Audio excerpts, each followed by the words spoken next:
Okay, we're live. Hey, welcome to How to Build Your Own Home live chat every Thursday from 5 to 9 p.m. Mountain Standard Time. This is the only live chat I know of where you can actually talk with a realtor and a builder with 25 years experience. And every once in a while, my daughter will chime in. One of these days, we'll have to get my son-in-law chiming in because he's now doing a lot of construction management for us. So we're going to have to coax him in because he's a jokester. And yeah, you'll love him. He's a total funny guy. So he's very relaxed. He doesn't stress out on jobs like I do. So we're excited to have him on board. His name's Parker. And so hopefully in the coming weeks or months, we can get him on, especially when he's after he's a new daddy. Yeah, just a couple more weeks. Yeah, Mackenzie will have her baby. Couple more weeks here. Just some housekeeping stuff real quick. Howtobuildyourownhome.com is ready to take students. First Steps courses up and running. It's always been there. It's probably the best primer course out there for owner builders. And I've had so many students go through that course. And it's either a wake-up call to tell them, yeah, I can do this, or it's a super wake-up call. No, I better not do this right now. I've got too many other things in the hopper. So it's a real effective course. And it's the only course out there that actually helps you identify what the cost per square foot is. That's what the First Steps course does. It actually helps you. It's a formula. You go through the formula. It's in one of the modules. And it's probably the best course out there on the internet for that. And then, of course, the self-managed course has everything in it. It has your budget, has your draw sheets, your subcontractor agreements, checklists up the wazoo, and video instruction throughout. And we're constantly adding information to that. For example, we added a whole new module on fire rating and how to build a home that can withstand a fire. And that's something we know how to do. I want to take some questions here, but I really want to, I got some questions right here. Keith, I want to just add that we had a student that actually went through university, went to Utah Valley University, and I need to find it so we can post it, but he went through and got his bachelor's in construction, and then he took our course, the one that Keith put together, and he said that ours was more informative, more hands-on, like practical, and learning more than he had 4 years at school. So I thought that was a big testimonial. You know, having been a former college teacher, instructor, have you ever been to college and you have a teacher that has a 10-page syllabus? And for some reason, I don't know why it is, but when you're in a classroom setting versus when you're in a live setting, the classroom, it changes everything, the dynamics of everything. It's not a real application, it's more theory. And so you have to study all the theory. You have to study all the practices and stuff like that. And when you get out there in the world and you try to apply that, it's a different scenario. And maybe we can change our university sometime. Maybe we can go back to the apprentice model and really help people, because that's what this is. It's an apprentice model. I actually give you all the stuff you need to just run it on your own. And that's what you do with an apprentice, is you get them started, you get them going. And in college, you need to do the return on investment. So think about this. I've had students become general contractors through the course, and the course is what, $789 or something like that. And they spend that, and now they're up and running in a business that quick. How about a college? I'm poking at college. Thousands of dollars. We used to recruit for colleges. We used to advise students to go to college. So we've been on both sides of the spectrum. That side to get kids in college, and now we're on the side of getting into business, getting them to be an entrepreneur. And so that's the neat thing about How to Build Your Own Home, is that you learn management on a level you could never imagine. You could have a brick and mortar place business, maybe 1, 2, 3 employees tops. When you become an owner builder, you suddenly have 150 employees plus, with the average subcontractor having between 3 and 5 different employees on that site. So you could have 150 plus people run through the build of that home over a period of 8 months or so. Now that changes you. When you go through that, obviously you're not paying the taxes and the Social Security and all that, all these people, they're all doing that, but you are managing them. You're helping guide them in the build of a home. And that itself is every student whose owner built a home, they come out of that thinking, I can handle more in life. I can do more in life. I can be a better manager in my own business. And that's how powerful owner building is. It's that launching pad for who knows what you could do in life. Let's go ahead and take this question here because I promised her that I would get to this first. That way, when they come back to the live chat and rewatch it, they can actually get that answer real quick. This is from Carissa, and she writes, most subs, these are people that write in and they can't get to the live chat, so I'm answering it here. Most subs I've gotten bids from want 50 to 60% of the total bid up front, materials plus labor. You and Kinsey mentioned last week on live, never paying over 50% of materials as the deposit. As a first-time builder without established contractor relationships, how would you negotiate this without upsetting the contractor and still protecting the budget? This is a rural area, and finding subs willing to travel has been challenging. Don't pay any material costs until it arrives on site, first of all. Okay. You can get burned, and you need to file what's called a notice of commencement with the state construction registry. It's different in every state, and a lot of them call it something different. But you need to give that notice that you've started that, and that protects your lien rights. It protects you from somebody else liening you. So you need to do a little research there. I know the process in Utah. I know part of the process in California and some other states. And one of these days, we'll go through a whole session on doing your notice of commencement. In my state, if a subcontractor does not file a notice of commencement within 20 days before the job starts, or 20 days within 20 days after the job starts, they lose their lien rights, meaning they can't come after you. So it's very, very particular. If they do that properly, then they've secured their ability to lien. It doesn't mean they're liening the property. It means they're securing their ability. So hard, I didn't mean to get off the tangent right there, but it's tied to this whole concept that you really want materials there before they actually get paid. Now, they have to order it, and it's on their dime, net 30. Usually they have 30 days to pay it. On their side, you can show them proof of funds and say when the material arrives, the bank will release the check. And that way you're not the bad guy. You just say the bank will release the check once the material arrives, and they will come out and take a picture of it. As for labor, no, you do not give labor up front. That's kind of very dangerous. I've never done that in the 24 years that I've been a builder.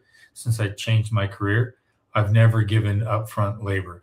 Now, they have something called a mobilization cost, meaning it takes a lot of money and gas and whatnot to move heavy equipment or scaffolding or something to a job site.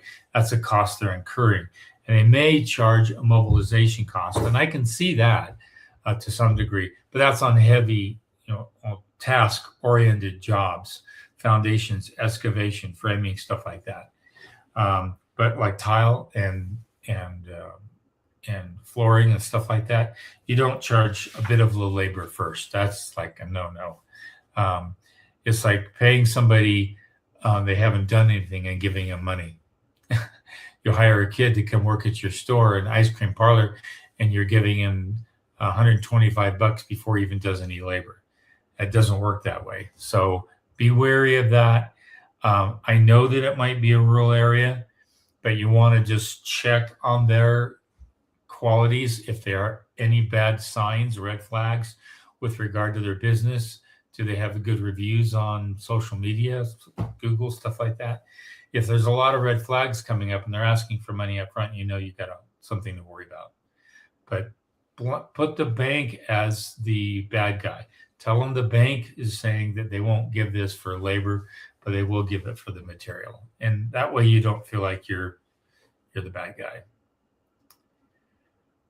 Are you ready for questions? Yeah, we can go there to some questions.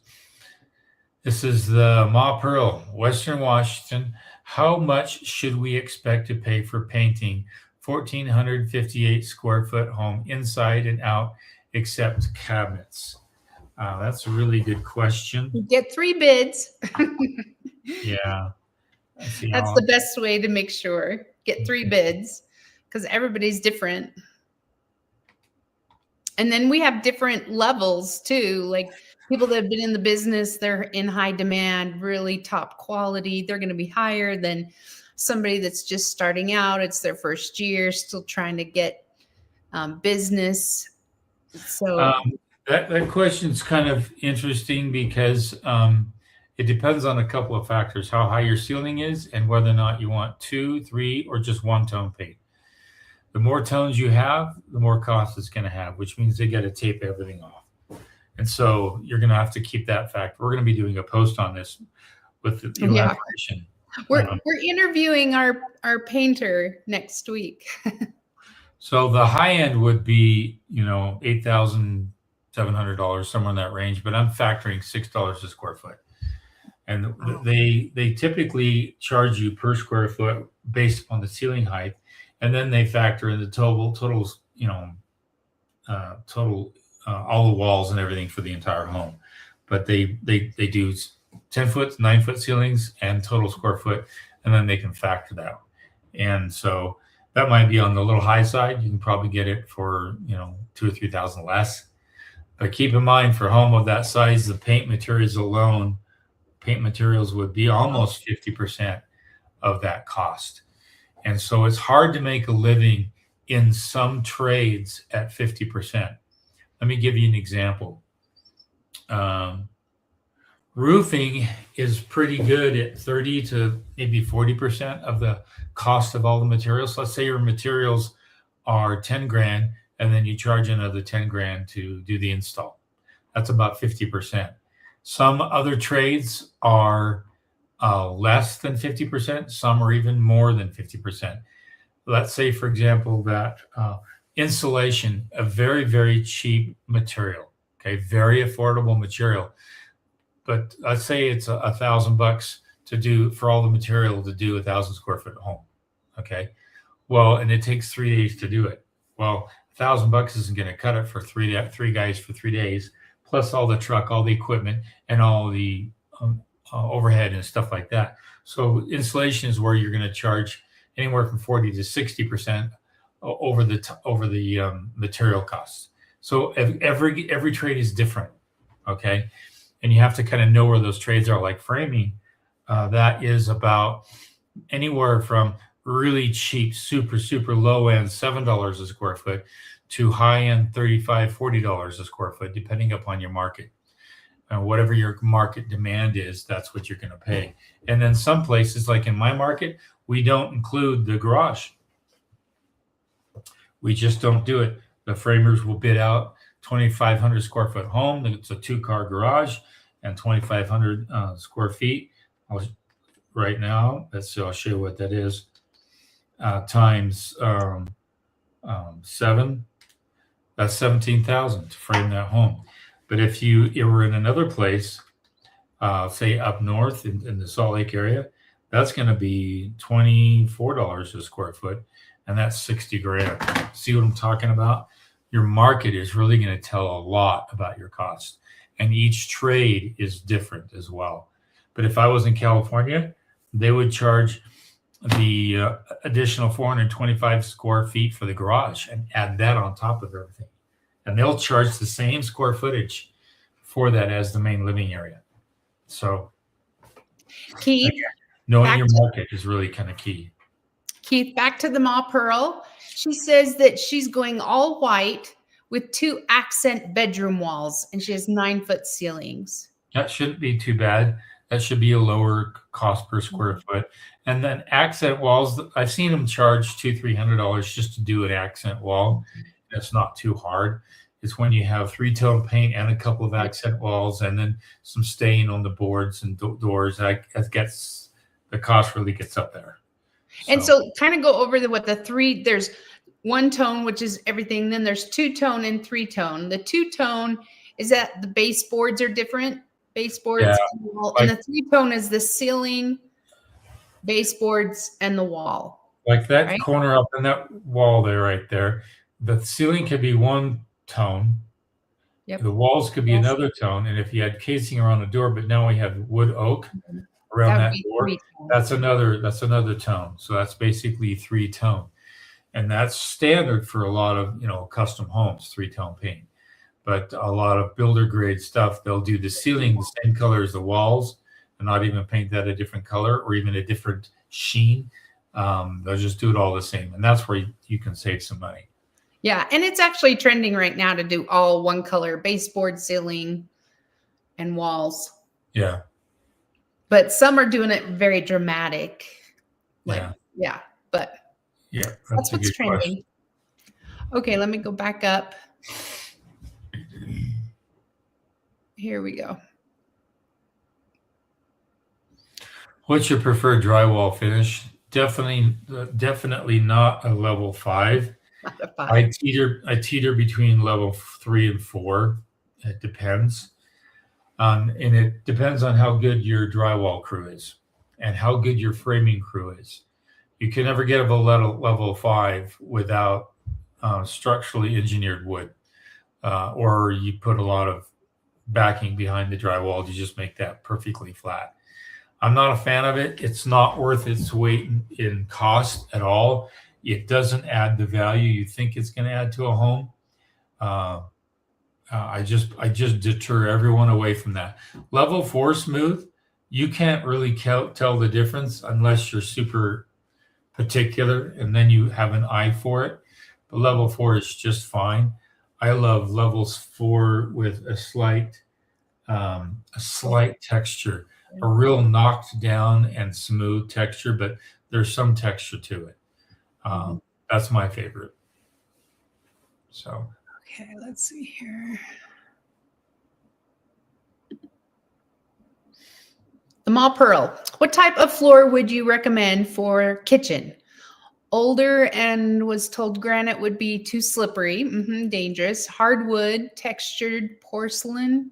I love hardwood floors. You can do the engineered hardwood floors, and they're just, to me, it's just warm and comforting.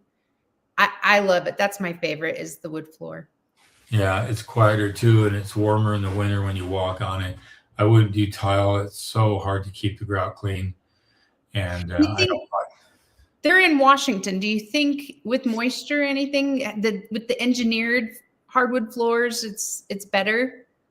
Yeah, they're in Western Washington, which is probably a colder climate, so it's still fine. It's probably better one for them.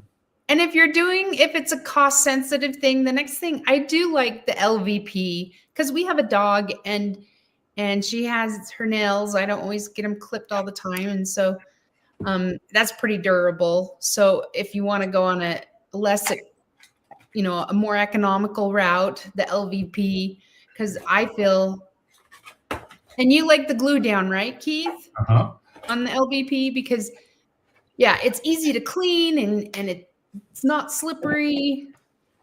So I'm sure other people in the comments can say what they like, but those are my two favorites. Yeah, wood first, glue down wood first, then LVP. Okay, here's the next one. Rain Rancho, Colorado. Okay, doors suggestion for Four Corners area. Metal supplier for wood grain, and wonder what you've used this for. Soffits too. Board and batten is my preferred option. Metal supplier. Door suggestion. Oh, down by the Four Corners area. So you're in the southeast corner of Utah and all that area. That's going to be very dry. It's very, very dry climate. Very arid. Metal supplier for wood grain, and wonder what we've used for soffits. If you're not a fire threat at all, I love aluminum. It lasts very, very long. It doesn't fade, especially in an arid climate. It's just going to be up there really, really nice for a long period of time. But if you do have forest around you and you have a fire threat, I would go ahead and seal off that eave, and I would put hardy there. and that hardy's going to last just as long, if not longer. It's just a matter of your climate, fire risk, stuff like that. You don't want any embers getting up into the attic. And with the soffit, aluminum soffit, you can have perforated sheeting in there. And if that gets any embers up in the attic, you got a problem. So I weigh stuff like that. But I definitely wouldn't do paint grade wood. No. It's either got to be some cement board hardy or aluminum soffit. If you don't use one of those two, you're going to have a lot of maintenance problems over time. Mm-hmm. Okay, I'm just doing a shout out for Make Triathlon Great Again. I was getting quotes from plumbers. One guy asked for $22,000 cash up front. He did not get the job. And she also commented down here that the plumber I did hire only asked for $1,200 at the signing of the contract. Good pick, sounds like. Good pick. That's what you want. You don't need a plumber who's going to ask for that amount of money. Ooh, just imagine if they walked off. You're down that much money. And you have no teeth in it. The only teeth you can get in the subcontractors if they've done work on the job and they haven't been paid. That's really the only teeth you've got. And you pay them when they get a certain amount of the work done. Okay, I'm not a fan of engineered laminate flooring, agreed, and would like to do real hardwood. Any brands or suggestions in Southern Colorado? You know, there are so many out there. I just don't like a very thin floor. If it's less than a half inch, then I have worries about it. The thicker the floor, the easier it is to hide imperfections in the subfloor. So don't go with something thin. Get something that's closer to 3/4 inch tongue and groove engineered snap-in kind of wood. If you go with something super thin, you're going to start to see undulations in the floor, and it's harder to lay, and you got some problems. I always go as thick as I can. I mean, then I look at the floor to see how thick that top layer is. If that top layer is at least more than 1/4 inch thick, that means I could sand it down, refinish it, and restain it, and surface it, and be done after about 10, 15 years. And we're going to be facing that in an old home where it's that very scenario. So I'm a very big fan of a thicker top layer, thicker engineered flooring for long stability and hiding imperfections in the floor, and then it has to be glue down floor. If it's glue down, then you're gonna solve all kinds of problems. Okay. Do you have a cabinet maker or brand for use for Four Corners area? We are getting 1,000-foot linear feet quotes. Wow. I've been in contact with some manufacturers that will manufacture what you want overseas, and they'll ship it in parts. After you give them the actual dimensions, they'll ship it in parts, and then you just hire somebody, a carpenter or whatnot, to put it together. I'm hoping to get some more information on that. Two people have actually had some luck with that. I tested it with another subcontractor. So if I can find that information, I'll try to look into it for you. You know, the big box stores, the one that's blue, they actually have a place where you can go sit down and they design the cabinets, and then they can have them installed that are pretty economical and don't look too bad. So maybe that's an option for you. Lowe's tends to have a little bit better service when it comes to box stores, and I have purchased cabinets from Lowe's. You might want to check that source, and you probably get a better linear per foot cost than if you went with a local mill. Yeah, they're the ones that sat down and they can do a full sketch of what you need and work with what you want to have in. Because I sat down there with them, and I told them I wanted a cookie sheet thing and everything. Told them what I wanted, a big tall pantry cabinet, and so they worked it all in and then fit in extra ones. And you can tell them if you want drawers or cabinets. and then they order it all and it can be shipped. So try that. Okay. Here we go. Mr. Independent. Vaulted ceilings versus 10-foot ceiling. Which would you suggest?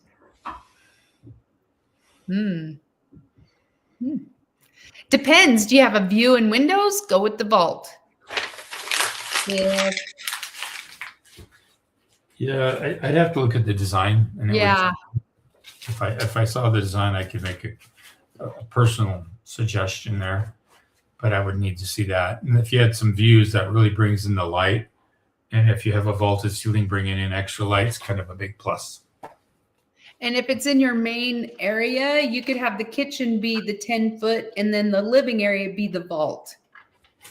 It could all matter about your trusses too. Like there's lots of options. But 10-foot ceilings are great.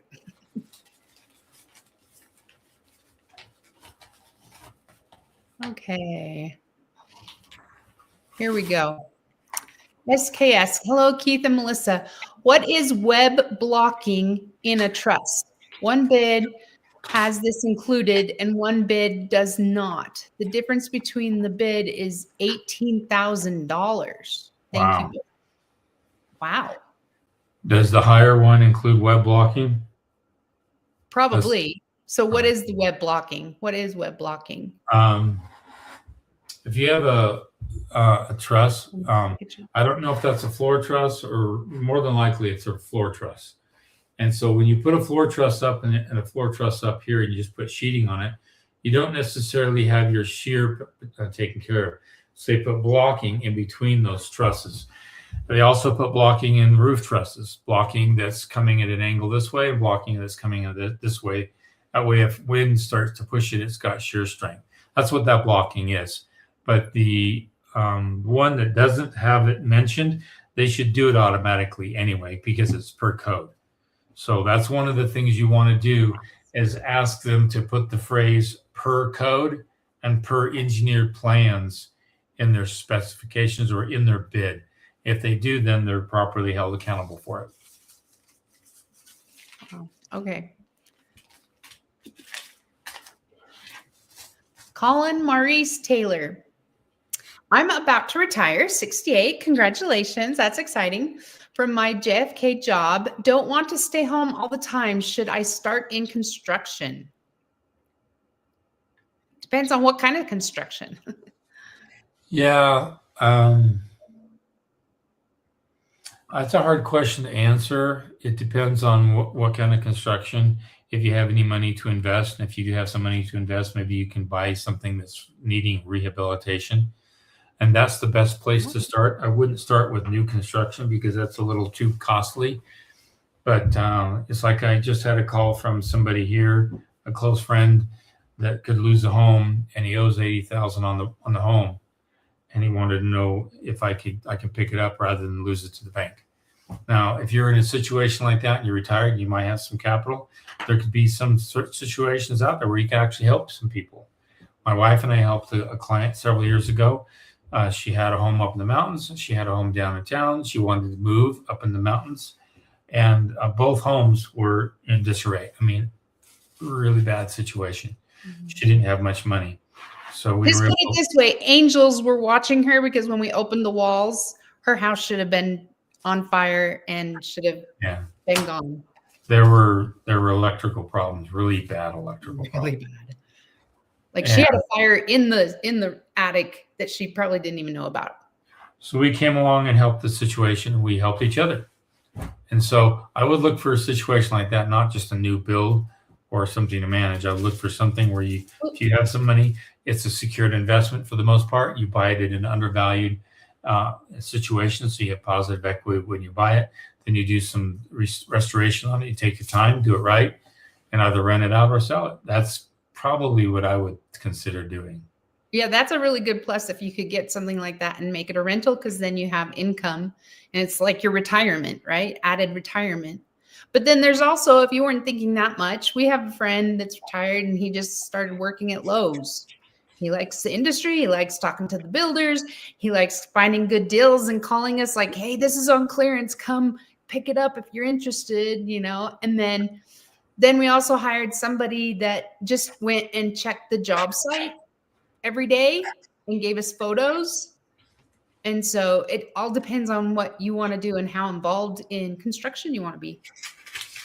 Yeah, I hired a gentleman who's retired, and he helped me with a couple of jobs up north, and I paid him like $300 a month, and he would just go there once a week, take some pictures, and it kind of helped me see where things are when I couldn't be there every single day.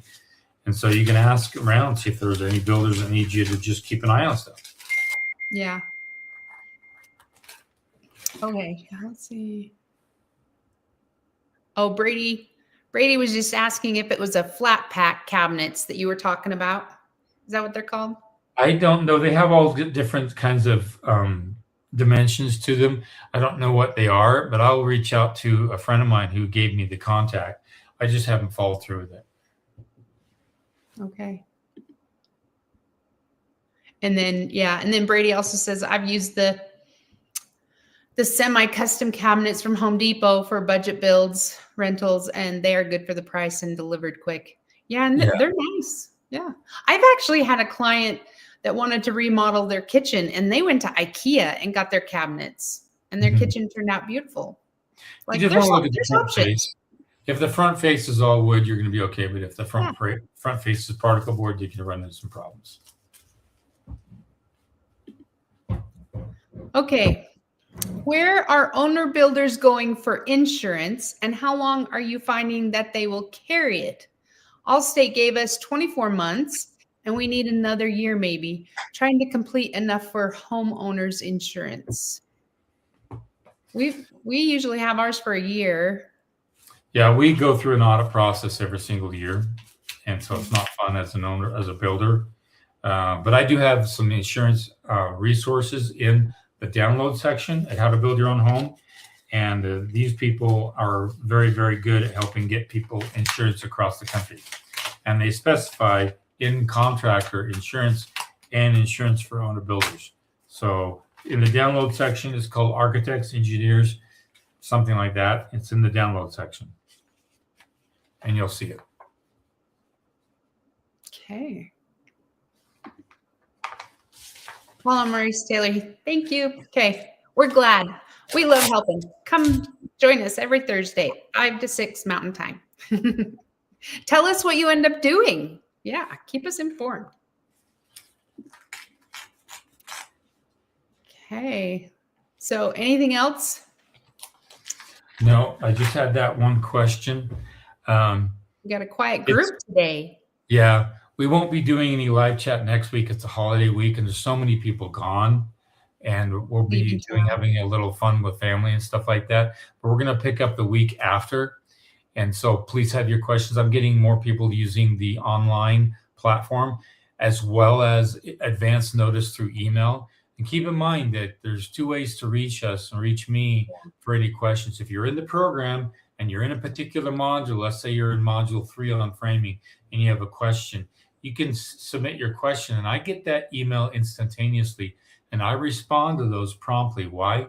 Because I like being prompt. Plus, that question you pose, that gets recorded in the entire platform. So when you come to that module, you'll see all the discussion and all the dialogue related to that particular module. And it's been building up over the years. And if I don't have answers to stuff, I go call a contractor that I know has the answer. They email it to me and I plug it up there. So we've been building all this content online. And it's a great resource. And those students that are really familiar with it use that. But if you're not in the program, then you can reach out to contact the instructor. If you can't be at live chat, you can contact us like that. Like I just had that question that came in this morning. So I was able to respond to that. So we want to keep this active and keep it going. It helps a lot of people and it helps us get the word out there. So we're really pleased to do that. But we'll be back in 2 weeks.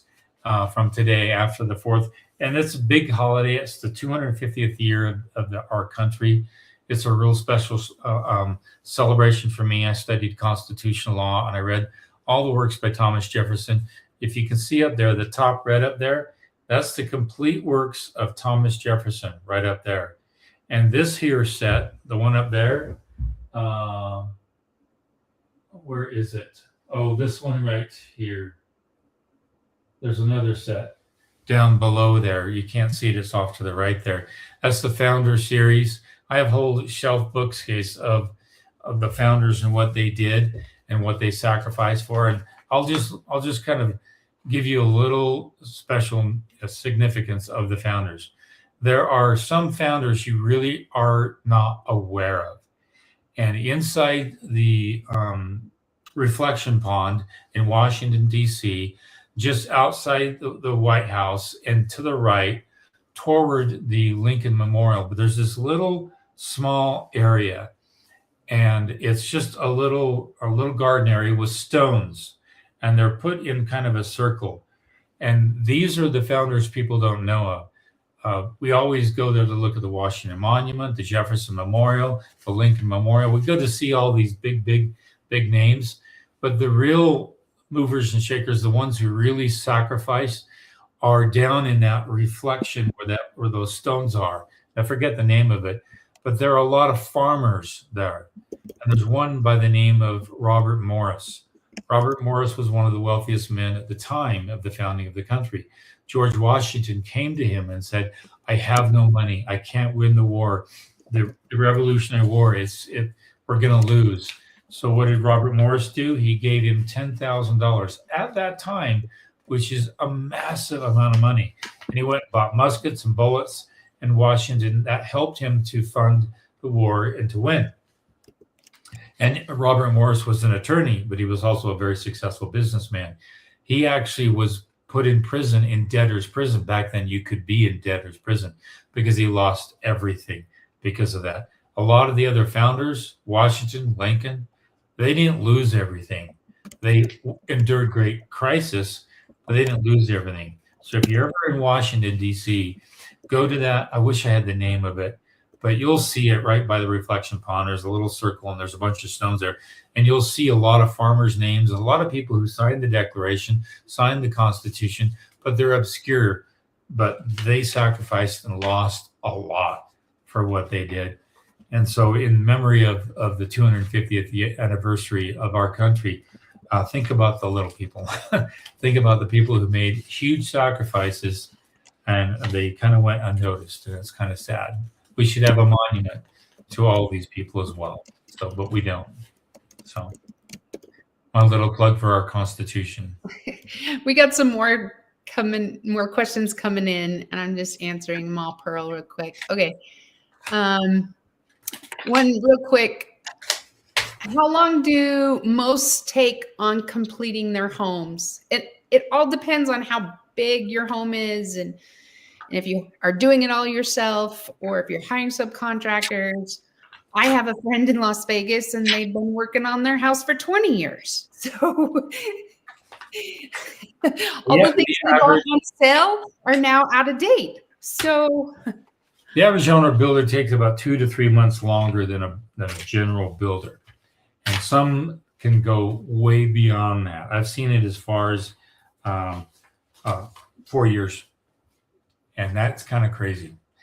That's kind of a passion they have to really feel like they can do it all. And if you're going to do it all, it's going to take you a long time. One of my favorite things about building is the framing stage. And just after the framing stage is when I can have plumbers, HVAC contractors, low voltage contractors, high voltage contractors, all come on the site at the same time. That's my favorite time of the build because so much is happening in a short amount of time. If you were to do all three of those, it would take you 3 months, just 3-4 months just to do all that. Whereas they can get it all done in a week. That's my favorite time of the build. And you see a lot done. Other times of the build, the painter can dominate the whole place. Nobody can get in there. And it's just one subcontractor. And if you know anything about me, I like it when a lot of people are at the job. and I tend to get things done a little differently than most people. I can get things done, a custom luxury home it's pad ready. If it's not pad ready, it's going to be delayed. If it's pad ready and it's not in the mountains, I can get it done in 8 months. But if it's not pad ready and I have a lot of complexity to it, and I add a pool and some other factors, that's going to go 8, 9, 10, 12 months. But I typically never build a home in less than a year. However, mountain homes are different. I have one over here that I started a month before today last year. So I'm into it almost 13 months now. But we had a fire up here that delayed us a whole month. Otherwise, More than that, we were evacuated for almost a month. Yeah, we were evacuated for a long period. And so that really put a damper in it. Plus, it was not pad ready. The excavation was pretty insane. And if the excavation is going to be pretty costly, that's going to push you out a month and a half to 2 months sometimes. So again, it depends upon the complexity, where you're building, if it's pad ready or not pad ready, and how much you're trying to do yourself, which I hope you're not trying to do a lot. Yeah. Okay, here's a question from John Quayle. 1. My planning department requires R30 in walls. We are going to frame with 2x8s and use rock wool to avoid spray foam. I'd recommend something different. Rather than 2x8, which is going to increase your costs, go with the 2x6 wall and do net and blow in the casement inside the wall, the exterior wall, and then put this on the outside. This is what you really want. You want a thermal continuous blanket on the outside. Wood is not a good insulator. So you can actually take a thermal gun to a home in the cold of a night, and you can see that heat is transferring through the studs to the outside. You wrap your home with 1.5 inches or 2 inches of rigid, this is rigid mineral wool, okay? It's like rock wool, right? It's like rock wool. It's the same product, but it's super compressed, very rigid. If you go on the inside of that wall, 2x8, you're going to put a bat. You're not going to get the full Monty. You're not going to get the full insulation coverage, because you'll get the R30, but you can get the R30 in a 2x8, a 2x6 wall. The 2x8 is not going to make any difference. Go down to 2x6 and wrap the entire outside with this, and then do net blow on the inside. So save the money inside and put it on the outside. You're gonna have to flash your windows and doors and stuff, which is not that hard. But that's the new IRC code, a full envelope blanket. That's where a lot of local codes are going to. And if you do this, you're gonna do fire retardant on your home. It's not gonna burn down. This home I'm in, it has 1.5 inches of this rigid mineral wool on the entire outside of the home. And then I have, hardy board, cement board on top of that. So that I put the money where it's most effective. Just because you have a thick wall doesn't mean anything. It's, do I have a thermal break in that wall somewhere? And I want to really emphasize this. A thermal break is worth its weight in gold. I was talking to a staff member at a government institution we will not mention, but he was very interested in what you call rammed earth homes, where you have a wall that's like 12 inches thick or so, and they just put natural soils with Portland cement and mix it, and then they ram it. But that's a solid mass. It has a continuity, meaning it can actually heat up on the outside and it can transfer all the way to the inside. Heat chases cold. So if it's cold inside, 110, 115 degrees outside, that heat is going to chase to the inside. However, if you had this in the middle of that wall, it's called a thermal break. If you had a dead air space in the middle of that wall, that's called a thermal break. There's no conductivity from one end to the other. It's like having a wire and you cut the wire here, it's going to stop the conductivity of electricity or the conductivity of heat. The thermal break is the most powerful thing you can do on a wall system. So back to that situation here, if he has a 2x6 wall and he puts this on the outside, he now has a thermal break, meaning that stud isn't close to the outside now, it's to the inside of this insulation. So you've got all this insulation high R value, R8, 12 or something right here. And it's going to slow down the transfer of heat from the insulation to that stud. The thermal break is the best scientific explanation for a well-built wall.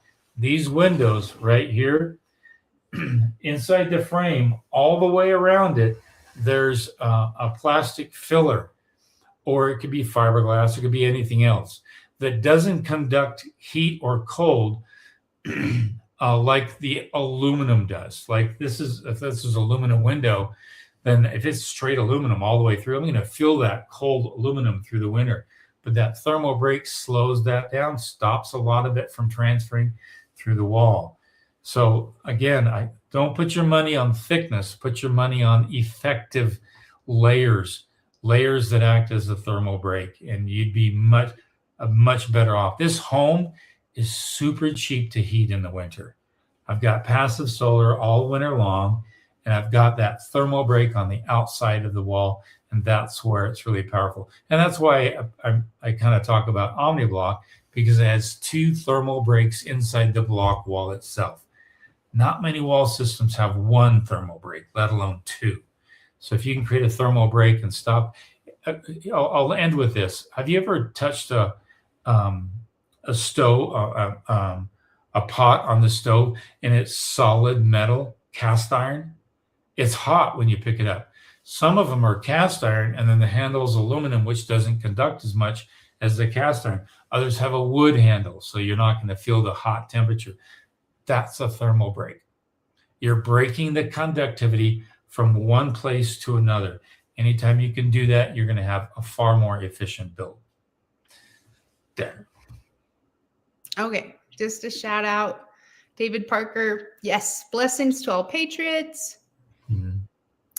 And then we have James Morone. Yeah, sorry about that. I chopped that up.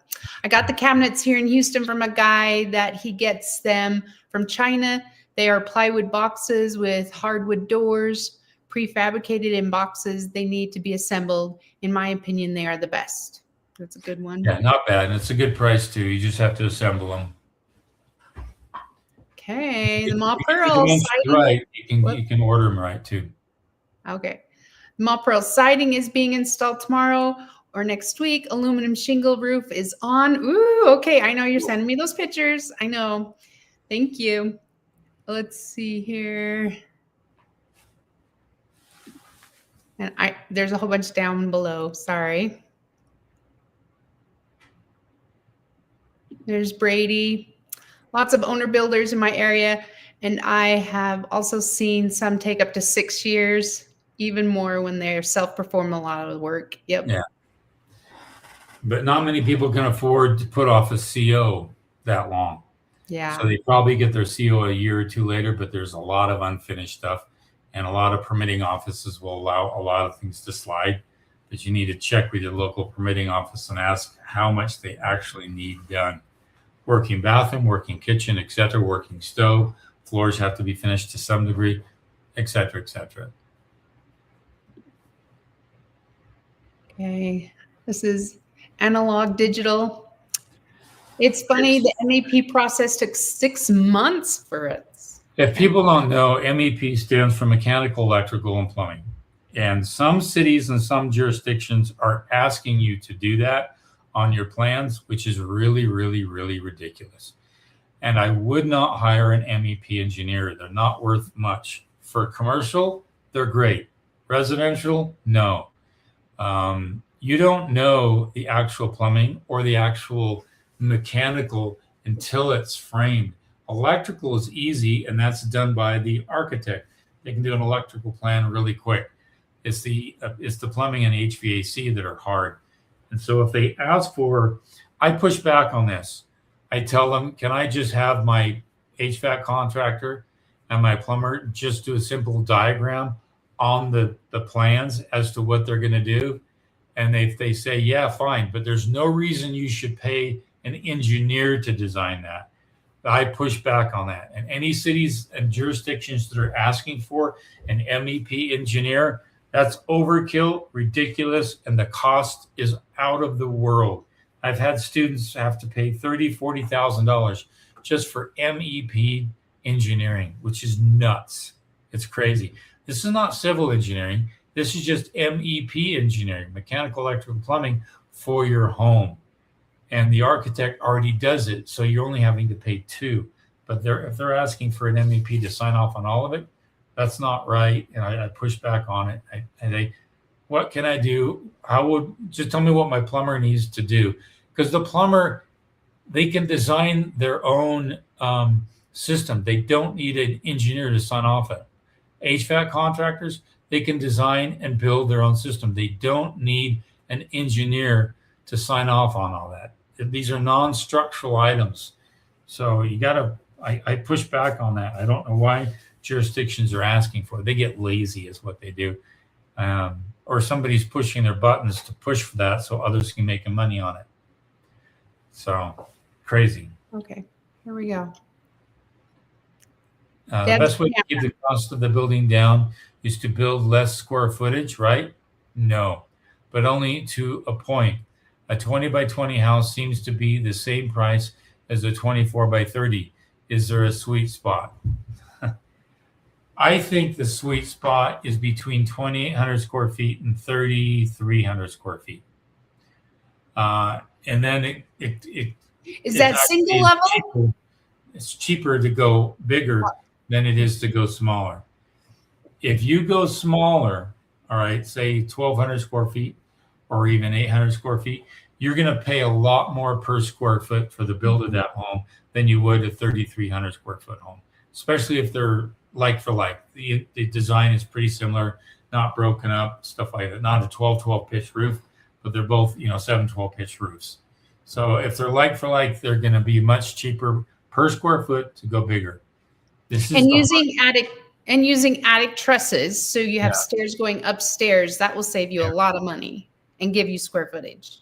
Yeah, I've shown this on countless occasions how you can grab the most affordable square footage with just attic trusses alone. Mm-hmm. So don't be afraid of square footage. And I just read an article where a lot of older people are kind of conned into thinking that they need to downsize in order to be able to manage their lives. But when they downsize, there's a lot of costs involved in the sale of that home. Realtor costs, transfer fee costs, capital gain costs, possible, all other kinds of costs. And so when you sell, those are coming out of your pocket. And so when you add it up, let's say you have a home that's $700,000. Realtor fees are going to be 6% of that. What's 6 times 7? 35,000. Right? You're going to pay 35,000 on my wife's realtor. I want our realtors to get money. But if you think about it, what could you do with $35,000? You could hire somebody to manage the front yard for 10, 20 years. See what I'm getting at? So don't be afraid of a larger home to live in. You don't live in all the home. You don't have to maintain all that home. And if you're going to build it to live in it forever, it's going to be your forever home. Have a larger home, but then build it so you can shut off sections of the home and not have to heat the whole darn thing. Like this home, we can live on the main floor. I don't have to heat the top floor, and I don't have to heat the basement. And it's very comfortable. My wife and I, everything's on the main level. Mm-hmm. So think smart like that. And don't be afraid for bigger homes. And I push for bigger homes. Why? Because we have boomers going to start to retire. And if my wife and I were not thinking in advance far down the road, we would not have had a place for my mom. It's nice to be able to help the family that way. And you're going to be a caretaker. It's going to be a steward on you, whether you may know it or not. If you're the only child or there's two child and you're the closest one that lives to that person, it's going to be on your shoulders. My parents had to live with me because they didn't have the resources to go to a home. And we're going to see a lot of that factor in with the design and build of homes. I'm the youngest member of the boomer generation. I've got 5-6 years left of just work, right? Every day, there's roughly 10,000 boomers retiring. And that's a huge pressure on families, on social systems. And if you're not designing our homes to accommodate for that, we're going to we're going to find out, oh man, I don't have any place for you, Mom. I don't have any place for you, Dad. And then I'm just speaking realistically here. That's all. And if you have families like that, and you're probably the one most likely to help out, think about that. Don't be afraid of bigger homes. Definitely not. Okay. What are your thoughts on a log home build in a forest fire prone area? I'm looking at doing a non-attic roof and conditioned crawl space for mechanical runs.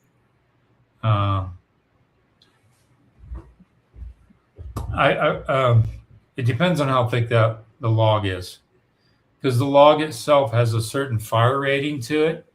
And if you look outside here, Yeah. you can see a tree out there that's still standing No, we can't see it, honey. Sorry. right there. No, we just see the beams. We don't see the tree. Those beams were singed. There's Fire. a beam right there, and that was singed by the fire, pretty heavy. But it was an 8x8 beam, which means it's like that thick. And so it got singed on the first quarter inch of it, which means I had a fire rating. It couldn't get in and burn and start to smolder. And so with log homes, it's kind of the same. The trick is, if you're going to have a deck, a wraparound deck, and it's going to be slatted so embers can get in there and wind and start to smolder, that deck has to be a full membrane covered concrete deck or something better. And you want to avoid any exposed wood that's small in dimensional lumber, so that embers can't get in and do its thing. The vertical lumbers, I'm not worried about. The thick timbers, I'm not too worried about. It's the eaves and it's the deck. That's your weak spot. And if you have any weak spots where embers can get up in there, I just built a home just down that way, and it burnt from the rooftop down. Most of the homes that go down, they burn down that way because embers get sucked up into the eaves, and then that's dry and timber full with oxygen being blown in there at a high rate, and all that fuel, oxygen, fuel, and heat. And that's the triangle of fire. And if you can stop two of those, then you can really stop a fire. So what's the first one? Fuel, cover it up, bury it so it can't get accessed. And then, of course, you stop embers from getting in there, heat from getting in there. And if you can control two of those triangles of fire, again, heat, fuel, and oxygen. And if you can control two of those, you're not going to have a fire. And so I'm looking at how sealed up you can make it. And it's really the appendages from that: deck, roof, eaves, all that. But I personally wouldn't do it. Too much maintenance for me. There's some products you can put on there that are much better than logs. They look like logs, but they're made of concrete. There's a company that manufactures them, I think in the Dakotas somewhere. But look in siding that looks like concrete. All right. And then you can save your money and put something that's going to be more lasting. Good question, though. Jamie Marino again. Does the siding need to be installed with special nails over that type of insulation? Yeah, just screws, longer screws, 3-inch screws. If you do you have anything on your desk that shows it? We did a video. If you go to our YouTube channel. Not that screw. That's too small. Yeah. So go to our YouTube channel. Be a 3-inch screw. And he showed. We have two videos with the exterior insulation. One's the one when we did build it. I think that video is called something like "Trying to Make a Fireproof House," or "Fire Resistant House," something like that. That's when we were putting it on. And then we did another one. That's 2 inches thick. Mine is 1.5 inches, so I still have a full inch to get into the stud-works. You probably want 3.5-inch screws. And those are structural screws, and they go right in there. Mine was 1.5 inches, so they were able to shoot nails all the way through it. But it more than likely it's going to be structural screws. Yeah, and we do have another video that's on how to build your own YouTube that you can type that in. So let's see here.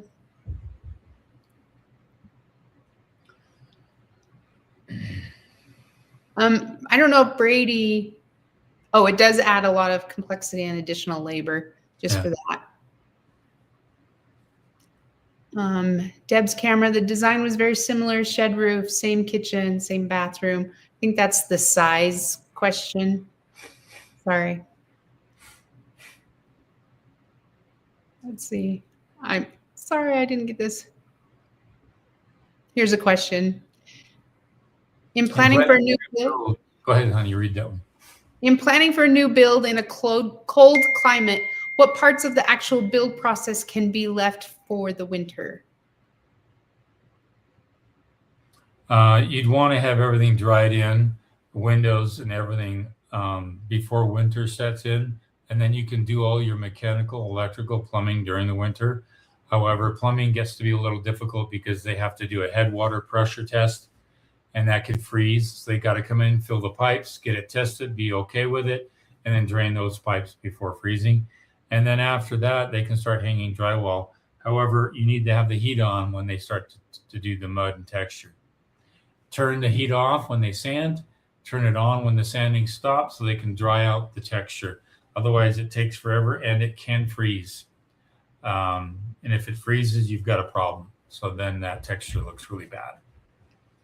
So carpentry is also good in the winter. Okay. Kai's our adventurous owner builder here. Kai, level 5 drywall is almost done. Good job. Holy smokes. He's got a good size home too. Should I dust off the drywall before we paint? Oh no, leave it on there. Just kidding. Yeah, you want to dust it off. A good painter will come and dust that off for you. And you want to make sure the floor, everything is clean. Like before paint comes in, you want to make sure everything is clean. Correct. That's what Mackenzie was doing last week. Okay. Let's take one or two more questions here. Oh, time is flying. Sorry. Keith, can you explain the process of laying out the foundation and that whole process? Thanks. Yeah, that's let's assume the dirt is level, it's compacted, you pass your compaction test, and it's level. Then after that, you go and have everything staked, and you have the stake at this corner and outside this corner, and there's probably a 5 or 10 foot setback, meaning that the stake is 5 or 10 feet away from the corner, and then you mark it yellow or mark it white. White is for excavation. And then you have your foundation crew come and strike your lines where the footing is going to go, and then you dig your footings, and you push that dirt kind of out of the way. And once you've got your footings dug, then you put your rebar down, your chairs, and you may form it right directly on the dirt without digging down if you have the proper elevation exactly where you want, or you can end up digging the footings down. And then, of course, it depends on how much frost protection you need. Like I build in 2 different zones. The zone I'm in right now, that's 36 inches of footing. The footing has to be 36 inches. That is this deep. Right there. That's that deep. I'm way out here. That's 36 inches. So the footings have to go that deep to avoid frost heaving of the home. Down in town, my footings, just 30 minutes down, are that deep, 10 inches sometimes. Sometimes they'll go 12 inches. That's it. So I build in some really wild areas. So it depends on where you build, the soils and all that, as to how that's going to end up. But good question. I could go on forever on that, but I just wanted to give you just the beginnings for the footings, not the foundation walls, stem walls, whatever it might be after that. But hitting your elevation is key, and where the bottom of the footing is key. And if you have any frost requirement, that's also key. Okay. Okay, here we go. Last one. So Fahad, sorry, I'm going to chop that one up. Hi, what are your thoughts on building an undersized house on a large lot in an expensive neighborhood? I'm a young builder and cannot self-fund a large project. Great. Like as a real estate, you want to be the smallest house in the biggest most expensive neighborhood, because your price of your home is more valuable. So, and if that's what it takes for you to start, then yeah, great.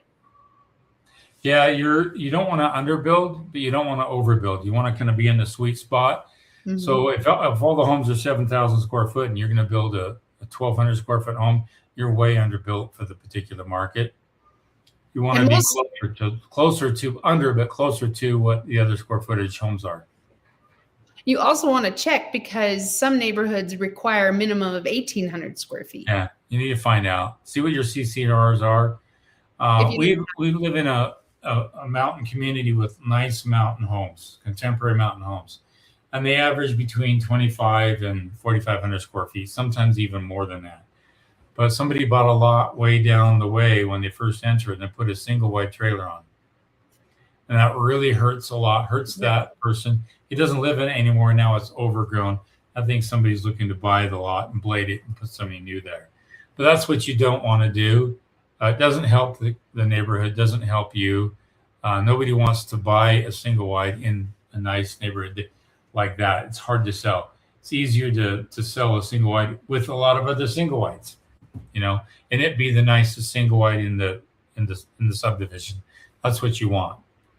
Okay, good question though. Okay, I think we're done. Or anything else? Okay, they said it'll be 4,000 square feet in a 6,000 to 8,000 square foot neighborhood. That's good. Not bad. That's good. Yeah, that's good. Yeah. And here's one more. There's a lot of push on ADUs, accessory dwelling unit or tiny home. What's your take on ADUs? I'm thinking about that as well.